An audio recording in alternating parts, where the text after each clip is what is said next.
C'est un plaisir pour moi d'être en ce moment et pour vous communiquer le pourquoi de ma présence et le pourquoi de cette vidéo. Vous savez, le monde aujourd'hui est confronté à divers courants religieux. Et en plus de cela, des personnes qui ont la conviction du ciel sont ceux-là qui sont les plus inconscients des choses qui sont en train de se dérouler actuellement. Comme la Bible le dit, rachetez le temps car les jours sont mauvais. Personne ne prend conscience que le temps est en train de passer. Le pourquoi de ma présence, c'est un soufflet au milieu des enfants de Dieu, l'éveil d'une conscience qu'on tend vers la fin. Voilà pourquoi la page est intitulée « Mouvement en route pour le ciel ». Il ne faudrait pas que nous perdons l'objectif. Le pourquoi nous sommes enfants de Dieu.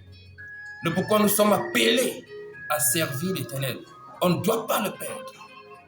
Si nous perdons cela, on part tout droit au mur. Voilà pourquoi je suis là aujourd'hui. Pour insuffler ce vent nouveau, en route pour le ciel. Pour ceux qui sont amoureux du ciel. Pour ceux qui n'ont que le désir d'arriver au ciel. C'est le moment de se mettre ensemble pour faire bloc au royaume des ténèbres qui veut envahir ou qui envahit peu à peu le monde. Le Seigneur nous a appelés et il nous a dit allez et faites de toutes les nations mes disciples. C'est dit que au milieu de ceux-là qui refusent de croire à la personne de Jésus, il y a ceux qui sont des élus. Et je suis là également pour dire à cela. Levez-vous, levez-vous, levez-vous. Car il nous reste peu de temps. Si Jésus, lui, a été à venir, la mort, elle est fidèle à ses rendez-vous. Ça, je peux vous assurer. Avant toute chose, je veux remettre ceci entre les mains de l'Éternel, afin que lui soit l'alpha et l'oméga de tout ce que nous ensemble, nous devons faire pour sa gloire dans ce monde. Je suis en prière, nous sommes en prière. Père éternel, mon Dieu, mon roi, je te bénis, je te rends toute la grâce et tout l'honneur. Toi, le Dieu vivant, toi qui es venu dans le monde pour racheter, éternel, les nations, les peuples, les tribus, les langues, tu nous as appelés, éternel, à te servir. Je prie, éternel, mon Dieu, mon roi, qu'au travers ma modeste voix, ma modeste personne, éternel, mon Dieu, mon roi, ceux que tu as choisis, ceux que tu as appelés et tes élus prennent conscience que les jours sont mauvais, qu'il faut racheter le temps, qu'il ne faudra plus perdre le temps, qu'il faudrait se mettre en avant pour ne pas rater l'objectif qui est le ciel. D'où, éternel, le mouvement en route pour le ciel. Seigneur, je prie que ton esprit repose abondamment sur nous et sur tous ceux qui porteront la même vision que moi, éternel, afin que nous fassions bloc, éternel, au royaume des ténèbres qui ne fait que sévir au milieu de l'humanité. Seigneur, donne la grâce que tous tes enfants, tous ceux qui ont le désir de te voir à la fin, tous ceux qui ont le désir d'entrer dans ton royaume, célébrer ton nom, danser avec toi, manger avec toi, chanter avec toi, contempler la beauté de ta splendeur et de ta majesté. Seigneur, qui ne perde pas l'objectif, qui ne soit pas distrait par les choses du monde.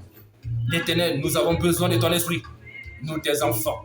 Nous avons besoin, Éternel, que le Saint-Esprit se manifeste d'une manière particulière, afin que ceux-mêmes qui ne croient pas encore en toi, mais qui sont appelés depuis la création du monde, prédestinés à te servir, qui craignent le pas dans le monde, Seigneur, que ceux-là, ils se réveillent, ils sortent de leur sommeil, ils sortent de leur mort, afin qu'ils reviennent à la vie, afin qu'ils naissent de nouveau, pour te servir et qu'ensemble, nous, Éternel, faisons rayonner ta gloire. Je te bénis déjà pour les serviteurs, pour ceux-là, Éternel, qui travaillent pour la cause du royaume. Je ne viens qu'à ajouter, Père, ma pierre à l'édifice, par ton esprit, au nom de Jésus-Christ. Amen. Avant toute chose, aujourd'hui, on va un peu parler de la chute de l'homme et le plan de Dieu pour la réconciliation de Dieu avec l'homme. Vous savez déjà, c'est important de savoir d'où vient le péché. Quand on arrive dans le livre de Genèse, je veux faire un briefing de l'histoire du livre de Genèse chapitre 13, autant pour moi chapitre 3. Là-bas, la Bible nous fait comprendre que le serpent était le plus rusé de tous les animaux. Il a vu la belle petite Ève qui était certainement en train de campander ou se balader autour du jardin, dans le jardin. Il dit mais c'est comment Dieu là a-t-il réellement dit que vous ne devez pas manger du fruit de l'arbre interdit? Elle dit que ouais, Dieu a dit ça. Et puis il dit que non, c'est parce qu'il sait que quand vous devez manger ça, vous devenez comme des petits dieux, vous devez la connaître, vous devez l'intelligence pour connaître le bien et le mal. Ensuite, la femme vit que l'arbre était agréable, bon à manger, et bon à ouvrir l'intelligence, et puis se les manger et a donné également pour son mari, Adam. Voilà que ces derniers, un soir, comme toujours, le Seigneur est descendu pour rendre visite ce jour. Ils ont entendu la voix de Dieu qui se baladait dans le jardin. Ils sont allés se cacher parce qu'ils étaient nus. Quand le Seigneur dit Adam, tu es où? Il dit que Seigneur, je me suis caché de toi parce que j'ai vu que je suis nu. Dieu dit hey, non Adam, tu as mangé du fruit que je t'ai interdit là, mon frère et mon enfant. Adam dit que la femme que tu as mise devant moi, elle m'a donné, j'ai chope. Et Dieu parle avec la femme et dit que Père, pardon, c'est même pas ma faute, c'est la faute, il ne sait pas. Bon Dieu donc donne la sanction de chacun. Dieu, on ne sait pas. Voilà, tu vas choper les hommes de renavant. En d'autres termes, tu mangeras la poussière. Tu te nourriras de la poussière, tu vas marcher par ton ventre. Il dit à la femme, ouais. Je mets entre toi et le diable, ta postérité et sa postérité, et ta postérité, une inimitié. Ta postérité écrasera la tête du serpent, et lui te mordra le talon. Voilà la sanction de Dieu. Et Dieu les a chassés de sa face. Il a fait des habits en peau d'animal. Il les a chassés. Voilà d'où vient donc, comme vous pouvez constater, la nature du péché. Adam ayant péché, puisqu'il fut le premier de tous les hommes en ce temps, il a condamné l'humanité. Il a condamné sa descendance. Il a condamné tous ceux qui viendront après lui au péché. À partir de ce moment, le mal a pris possession du corps de l'homme. Et comme la Bible dit, les yeux de Dieu sont trop purs pour voir le mal. Voilà pourquoi il les a chassés. Il n'était plus agréable à ses yeux. Il n'était plus cette personne ou cet Adam qu'il avait laissé, qu'il venait rendre chaque soir visite. Oui, il faut noter qu'Adam, il vivait pleinement dans la présence de Dieu. Parce que constamment l'Éternel était avec lui. Mais le péché a éloigné Adam de Dieu. Le péché nous a éloignés de Dieu. Nous, la Bible dit dans le livre de Romains chapitre 3 verset 23, car tous ont péché et sont privés de la gloire de Dieu. Sans exception, tous. Tous pourquoi? Parce que nous sommes les descendants d'Abraham. Je veux dire, d'Adam autant pour moi. Nous tous, nous sommes les descendants d'Adam. Voilà pourquoi, lui ayant péché, même l'enfant qui naît déjà, il a péché en elle. Il a péché en lui. Et il n'y a pas besoin de demander comment ça. Quand tu vois un enfant de 2 ans faire des choses, tu te poses sur la question, tu comprends que le péché est inné en l'homme. Voilà pourquoi la Bible dit que tous ont péché et sont privés de la gloire de Dieu. Voilà l'origine. Voilà où la chute de l'homme est venue. Le péché a réduit l'homme en néant. L'homme qu'auparavant avait le dessus sur le diable. L'homme qu'auparavant le diable ne pouvait pas tenir tête devant Adam. Parce qu'Adam vivait pleinement dans la présence de Dieu. Adam avait relation avec Dieu. Adam causait avec Dieu. Dieu parlait avec Adam. Et il y avait une relation entre Dieu et Adam, une relation sûre. L'Éternel, dans sa bonté, n'a pas voulu nous laisser dans cet état. Parce que nous, on était loin de lui. Lui, là, on était très, très loin. La créature que Dieu a tant aimée, il a dit faisons l'homme à notre image. Parce qu'il a aimé l'homme. L'homme étant éloigné de lui, vivant dans le péché. Et le péché qui condamne à la mort éternelle qui est l'enfer. Il dit comment faire pour pouvoir ramener ce peuple à moi. D'où l'introduction du plan de Dieu pour le rachat des âmes. Ou la réconciliation de Dieu avec les hommes. Quand tu prends le livre de Genèse, Dieu est parti choisir un peuple. Pour commencer, il a choisi Abraham. Pour faire d'Abraham une grande nation. D'où devrait sortir le Messie.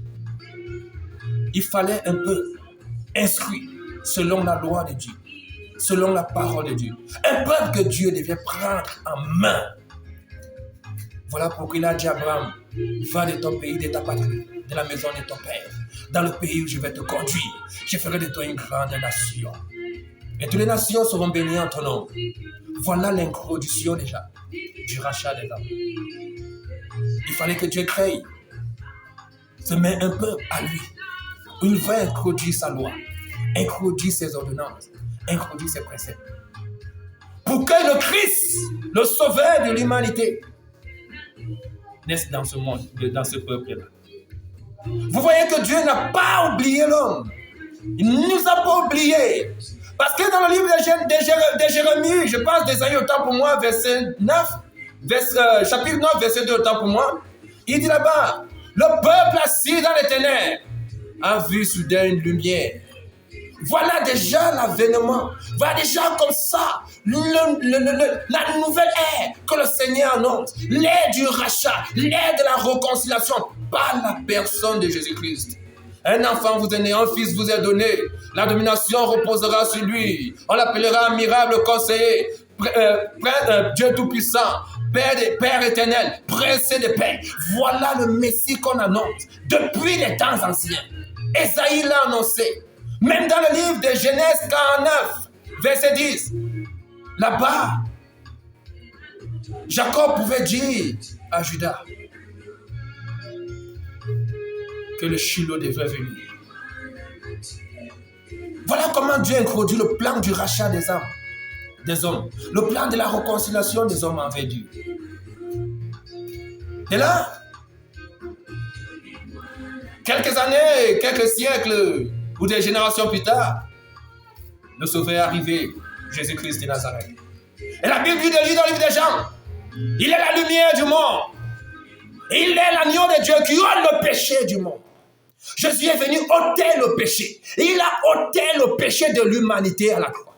Le péché de l'humanité ôté voudrait dire que Dieu nous donne accès au Père en ça par Jésus.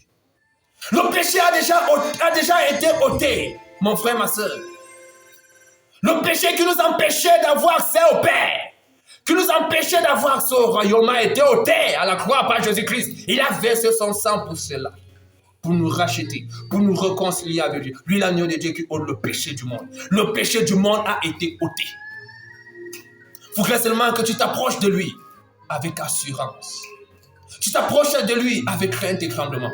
Tu t'approches de lui en étant un homme humble, reconnaissant que tu es un homme pécheur, que le péché habite en toi, que tu n'es pas digne d'être appelé enfant de Dieu, que tu n'es pas digne de te tenir dans sa présence, que tu n'es pas digne de le servir, afin qu'il te délivre de la nature adamique, la nature du vieil homme, pour t'accorder la grâce d'être un homme nouveau, une personne nouvelle en Jésus-Christ de Nazareth. Ainsi tu seras réconcilié avec Dieu. Ainsi tu seras réconcilié avec Dieu. Et dès que tu es réconcilié, tu es un candidat pour le ciel. Tu es un candidat pour le ciel. Dieu nous a sauvés pour que nous passions l'éternité dans son royaume avec lui. Dieu a mis le plan de rachat pour que nous soyons en permanence dans sa présence, pour que nous communions avec lui comme auparavant Adam communiait avec lui. Dieu nous a sauvés pour que nous devenions une fois de plus comme il y a de cela dans le jardin d'Éden. Ses enfants bien-aimés. Dieu nous appelle, Jésus nous appelle à être ses enfants bien-aimés, à les servir. Il nous appelle et dit réveillez-vous, rachetez le temps, car les jours sont mauvais. J'ai ôté le péché du monde. J'ai donné mon sang pour vous. Ne refusez pas la main que Jésus nous tend. Ne refusons pas cette main-là. Le Seigneur nous aime. Jésus nous aime. Il veut nous sauver. Il veut que nous soyons ses enfants. Il veut que nous passions l'éternité dans son royaume. Le mouvement en route pour le ciel. Tous ceux qui ont le désir d'entrer au ciel, c'est le moment de prendre conscience. C'était une fierté pour moi d'avoir partagé ce bref passage avec vous, ce bref moment avec vous. Likez la vidéo, commentez et partagez. Partagez. Afin que notre rapport à l'édifice du royaume des cieux soit pour la gloire de Dieu. Je vous aime. Soyez bénis dans le nom de Jésus. Un gros bisou pour vous. Merci.